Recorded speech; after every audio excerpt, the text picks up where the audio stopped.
with Secretary of Department of Telecommunications, with Mr. K. Rajaraman. Mr. Rajaraman, welcome. We know him reasonably well now. We've had a couple of sessions during pandemic time with him when he was Additional Secretary, Ministry of Finance, on additional investments, where he played a key role in terms of guiding NIIF, which is becoming a major infrastructure investor. Also was leading India's interactions in investment arena with G20, etc. Earlier, he's held many important positions, including being Managing Director of Chennai Metro Rail, also Joint Secretary in Ministry of Finance. A pleasure and privilege to have him here. Mr. Rajaraman, we are ready for your address, sir. Thank you, and a very good morning to all of you. First of all, I would like to congratulate the India Infrastructure and Tele.net for organizing this very timely conference, because essentially optic fiber networks are very strategic elements of our communication system. And from that perspective, this conference on the optic fiber in India is very, very timely. And in fact, I've asked a lot of our team members to actually attend this conference to also have discussions with the participants and have take inputs on the various developments that have happened in the sector. So from that perspective, I think this is a very, very timely conference, and we are very happy to be part of this. So as all of you are aware, telecom is a key driver of economic and social development in this knowledge society. And let me also say that in an era when we are looking at expanding the footprint of the digital economy within the country, we are also looking at a very important element of ensuring equity and justice to a large section of our population through the method of economic inclusion. And in order to ensure economic and financial inclusion, digital inclusion has become a sine qua non. So therefore, from that perspective, I think what we have today on the table in terms of expanding the optic fiber networks in India is very, very important and very, very timely. So I would like to say that today, if you look at the developments across the world, fixed wireline broadband has been one of the most important components of the digital economy. And I mean, while there is no need to mention or elaborate on the need for of optic fiber networks for enterprise business, I mean, which enterprise business runs on large scale fiber optic networks. It should be said that today the household requires fiber optic networks. So therefore, from that perspective, it is not only mobile phones that would drive the digital inclusion. It is fiber optic connection to every household that would provide a stable and high quality internet connection, which is required for the purpose of study at home, work from home, and for entertainment as well. So from that perspective, the policy of the Government of India focused on Digital India, broadband for all is very, very relevant and important here. I would like to also mention that while we do all that, the most important issue that which I think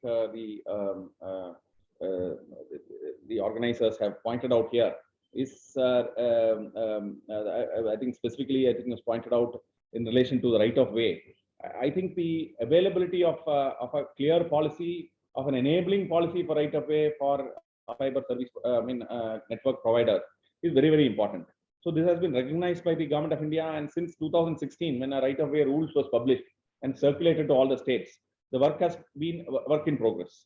For the last over the last 6 years, let me say that now because of the consistent and concerted efforts of the Government of India, all states have actually have aligned their policies with the right of way rules, except one or two.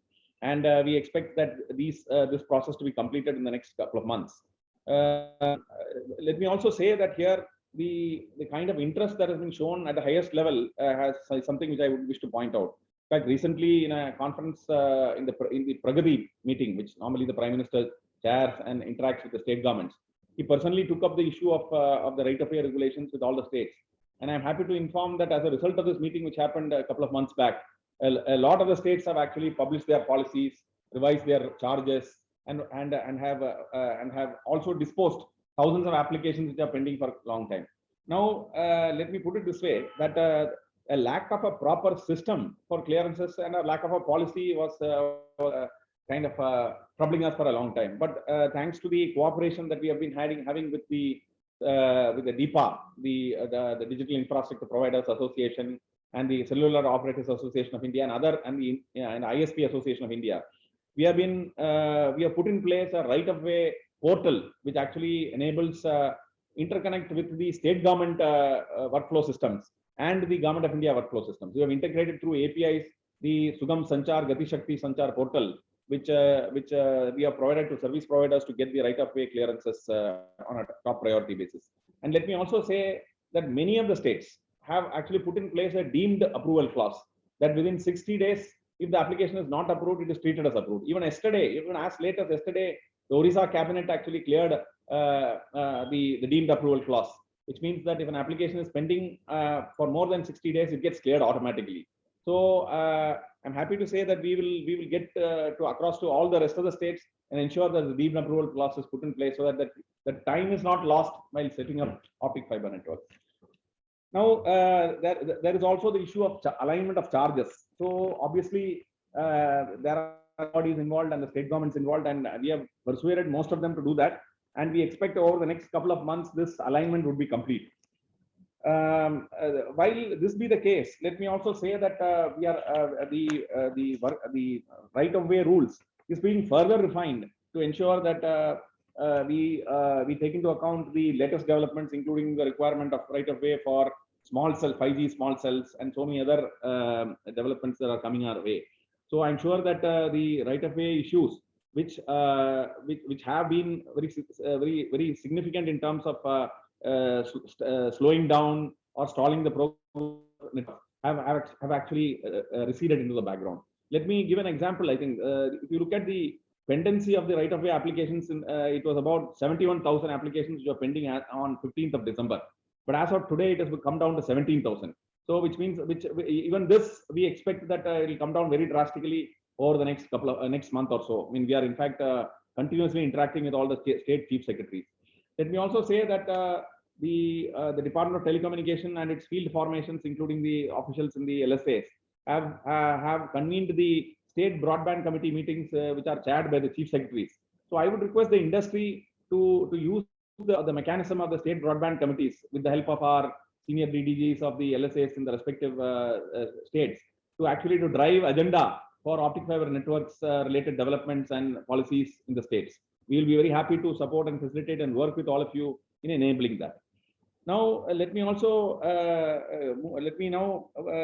move to the issue of further developments which are happening in the in terms of developments in the building codes. I mean, essentially now today apartment complexes, office complexes, etc., need to be fiber friendly. So therefore, I think the Ministry of Housing and Urban Affairs, in collaboration with the Department of Telecom, have actually issued an addendum to the model building bylaws called the in-building access by telecom service providers. So this has been issued in March 22, and we have organized a couple of workshops with the state governments, especially the town and country planning departments, to actually incorporate these amendments in the model bylaws and in their development control regulations, enabling in-building solutions of fiber networks within apartment complexes. Very simple, easy thing to do. So this in-building access by telecom service providers would provide for, will making the city smarter by enabling fiber connection to homes in large residential complexes, which are now a necessary part of our urban landscape. So this would enable access permission to telecom service providers, will enable provision of common telecom infrastructure. The permission for in-building access for CTI facilities would be seen as a fundamental infrastructure rather than any commercial infrastructure from which tax and revenue has to be generated. Charge for common telecom infrastructure to be fair and reasonable, transparent, non-discriminatory, and should be on residential rates. And fees, no fees would be charged for IBS FTTX networks. So these are some of the features of this IBS model bylaws which have been circulated to all the state governments. We will be over the next several weeks, several months, interacting very intensively with the state governments using the auspices of the state broadband committees chaired by the state chief secretaries to get these in-building access regulations through and adopted by the state governments. Now, we also say that that the government of India have now launched, is very keen to actually push through capital expenditure in digital infrastructure. Especially, you may all have heard of. For the last decade, we have been working on BharatNet. Now we will be making the final push to reach the 6 lakh villages from the 2.5 lakh gram panchayats that have already been, where the work is under progress. We expect to complete access to about 2.2 lakh gram panchayats by end of this year. And once they are lighted up, I think we will also be rolling out services on an open access basis by connecting through ISPs, VNOs, COs, and a host of other service providers who are available in the last mile. I would also like to say that notwithstanding the expenditure that we are going to do in BharatNet, for reaching out to the 6 lakh villages, we would also be undertaking the exercise of putting in place a sound operation and maintenance contracts in the for maintaining these middle mile networks to ensure high levels of availability. Because we also see in this a great opportunity to fiberize the hundreds and thousands of telecom towers which are present across the country. So unless the towers are fiberized, I think we would not be able to realize the quality of broadband in rural areas. So today, nearly about 35% of our mobile towers are fiberized. Our target is to reach 70% in the next 2 to 3 years. And we believe that BharatNet and the expansion of optic fiber networks would be a necessary and a very important component of this of extending the fiber to mobile towers to enable them to deliver high quality broadband to the mobile users. Let me also add that in the current year, the government of India launched a scheme called the Scheme of Assistance to states for capital expenditure. Nearly about out of that, about 2,000 crores has been earmarked for digital infrastructure. And we have been receiving proposals from various state governments to actually to carry out last mile works to connect the BharatNet middle mile to households through FTTH connections and to local institutions like schools, gram panchayats, etc. Now, let me close by saying that today we need to actually to get further into the cutting edge of technology to enable the quality of our optic fiber networks to go to the next level and ensure that we also support and grow the domestic ecosystem in manufacturing the various components that are required for optic fiber networks. Today, I think we are all happy to note that we are very strong in production of optic fiber. There are public sector as well as private sector providers who manufacture a lot of our optic fibers which are required for these networks. In addition, I think the optical line termination equipment and the ONTs and other things are also manufactured in our country, and we have actually launched a production-linked incentive scheme to enable the manufacture of all these equipment. So we are happy to also recently roll out the design-linked incentive scheme, where we offer a 1% additional incentive for PLI partners who are willing to actually to make these designs in India and then may produce products based on Indian IPR. So we would be not only resting our oars on that, but let me also say that in the budget we had announced 5% USOF R&D fund, which will contribute roughly about 500 crores every year to the R&D pool. I think which will be laying out for Indian domestic manufacturers to actually to work on the state-of-art designs in products and services. So we are very keen to actually move the needle in respect of the science and technology that obtains in respect of optical fiber communications in India. To that effect, we have set up an advanced optical communications task force headed by a couple of IIT professors, from IIT Delhi and IIT Madras, and involving all the R&D institutions that are working on this in the sector.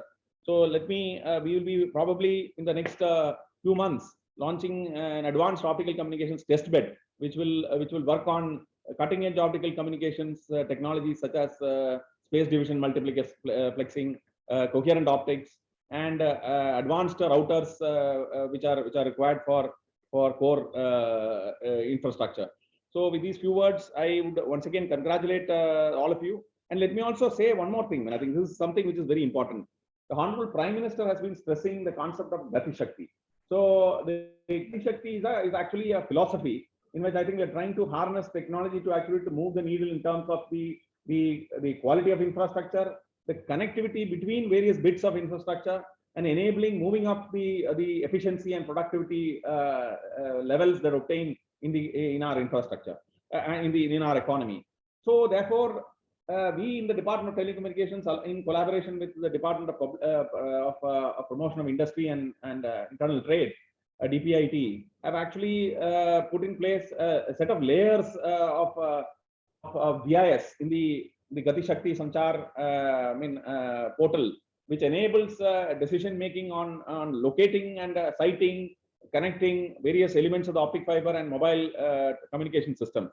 So we have so far mapped about 11 lakh kilometers of optic fiber cables on our systems, and we have also mapped nearly about 7 lakh mobile towers, and we will be using them extensively in our decision making to site various additional facilities that we do as we move towards saturation.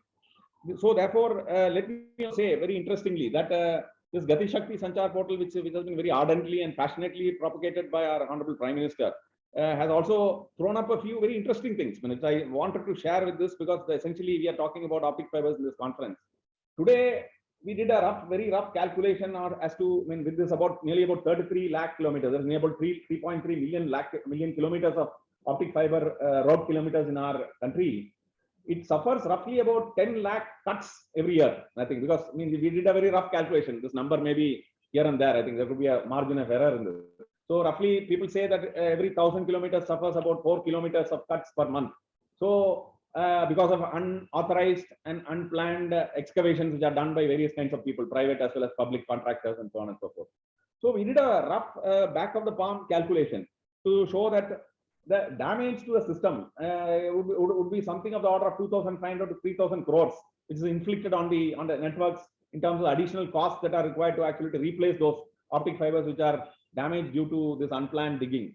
So we have come out with we are piloting a call before you dig solution, in which I think we coming out with amendments to the telecom rules, the draft ROW rules, to enable to ensure that every person who does digging across the country, be it a PWD contractor or maybe a private contractor, is necessarily registers himself on a mobile app, which will inform where he is going to dig, the GIS location, GPS locations of the coordinates of his digging. Automatically, the utility providers who are located in underground below the locations where he is going to dig will get notified. So this we expect will lead to a lot of improvement in our reduction in the cost of digging, and these are this will lead to I'm sure that one of the biggest issues which are plaguing our optic fiber networks today is high cost of O&M, because essentially the more you dig, the more damages you do, the more is the O&M cost, and therefore it's not only the ROW issue, but it's also the unplanned excavations that actually damage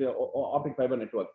So from all this perspective, I think we believe that the Gati Shakti Sanchar movement or campaign that we are doing in harnessing technology to solve problems, I think is going to yield a lot of fruit, and we hope that the scientific community and the industrial community who are present in the conference today to reach out to us and to our officials and work with us to ensure that how we bring down the costs of operation of the optic fiber networks in India to the lowest possible levels, that it enables the poorest man in India to afford a 50 kH connection in the times to come. So we will all be working towards that respect, and we all hope to collaborate with all of you in this regard. Thank you very much. Jai Hind.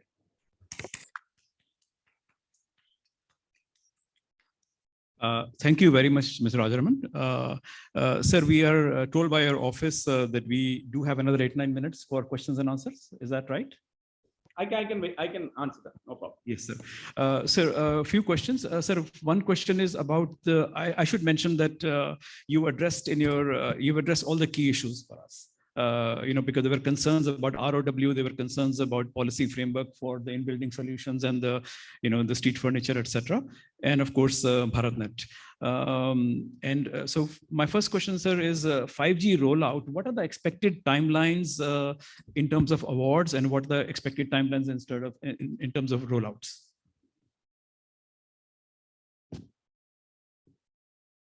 Sir, we're not able to hear you. So can you hear me now? Yes, sir. Yes. So the spectrum auction is scheduled to happen on the 26th. So thereafter, I think I think you must have seen our auction schedules. So we expect that that by around the first week of August, we should be able to hand out the frequency allocations. So thereafter, I think the operators who have in the past 1 year carried out extensive trials of various kinds of equipment would be able to roll out starting August in a phased manner. So we expect the networks to get rolled out in a very phased and gradual manner and happen starting August. Sir, as far as the BharatNet is concerned, as you know, it's had ups and downs. It's had phases where it has worked relatively well, and phases where it has not worked so well. So what are the new ideas in terms of making sure that implementation is timely and also making sure the utilization also is adequate? So, I think one of the biggest, shortcomings so far has been on the utilization of these networks, as you rightly put it. So therefore, we have been working intensively in the last 8-9 months on getting this system to be utilized. So therefore, we have now BBNL and BSNL are working intensively with the market licensed service providers such as ISPs, VNOs, LCOs, etc. in providing them access to the system to actually roll out FTTH in the last mile. So I'm happy to say that nearly about 100 ISPs have actually signed up with BSNL, BBNL to and have patched themselves into the BharatNet system and have started rolling out fiber to home connections across many of the jurisdictions in wherever the systems are ready.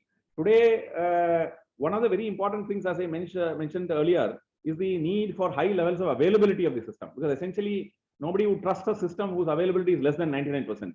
So therefore, from that perspective, I think we have now for the first time handed over the contracts to private sector O&M service providers.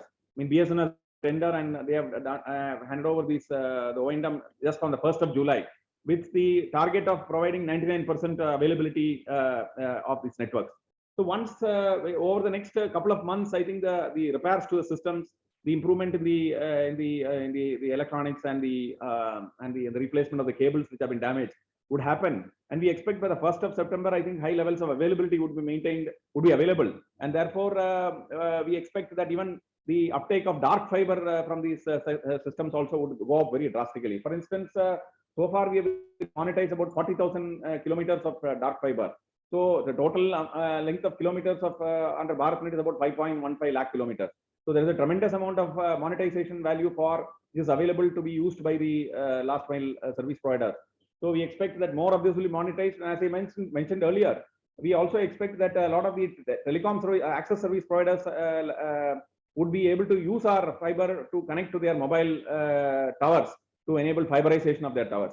So with all this happening, we expect more traction to happen. And we are also working on the demand side, because essentially, unless we drive down the costs to the ultimate consumers, today it costs something like 450 rupees per month or maybe 500 rupees per month, depending upon the location for broadband network. So we would want to drive down those prices significantly. And for that, I think we are working on a lot of these policy measures, and we expect to crack a few of this also down the line over the next couple of months.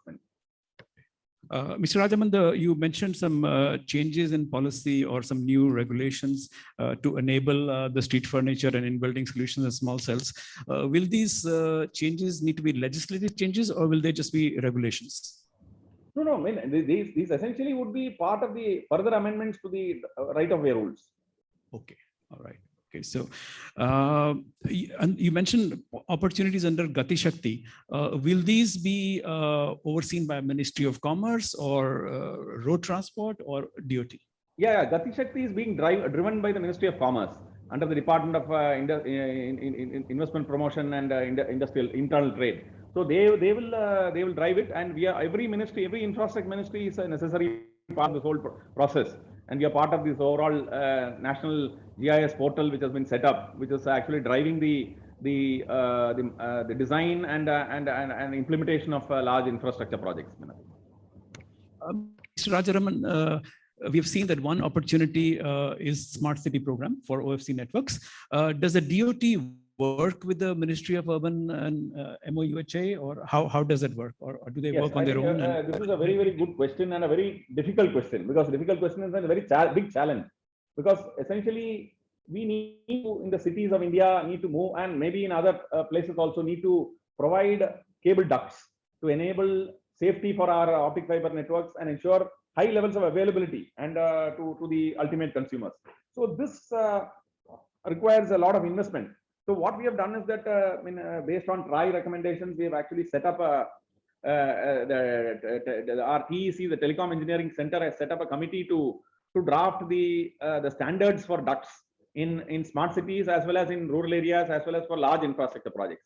I'm happy to note that this we have had several discussions with the state governments, and we are planning to organize intense meetings with the Ministry of Housing and Urban Affairs and the other relevant ministries to actually incorporate ducts as part of the overall city planning and infrastructure planning. I'm also happy to note that the Ministry of Road Transport and Highways has taken the lead in actually providing ducts in its new highways, not the old ones, but whatever is being planned forward would have high quality ducts, which will be kind of managed by an SPV they have created, a duct corporation basically, which will lay fibers and also provide dark fiber along these arterial roads through which the arterial roads as and when they are laid. Mr. Rajaraman, the last question, forgive me for my ignorance, but is the right of way portal already functional, or will it be? Which portal is this? Sorry, you mentioned right of way. Oh, yes. The Gati Shakti Sanchar portal was launched by the Honorable Minister for Communications in the month of April. So it is already functional, and the partners, including DIPA, COIA, ISPA, and all the other licensees of telecoms department are using it. Okay. And they're very actively using it. Thank you very, very much, Mr. Rajaraman. I know we haven't met you since October, since you took over this position, and good luck. I know it's been many months now, but good luck, sir. And we hope to see you in person when we are organizing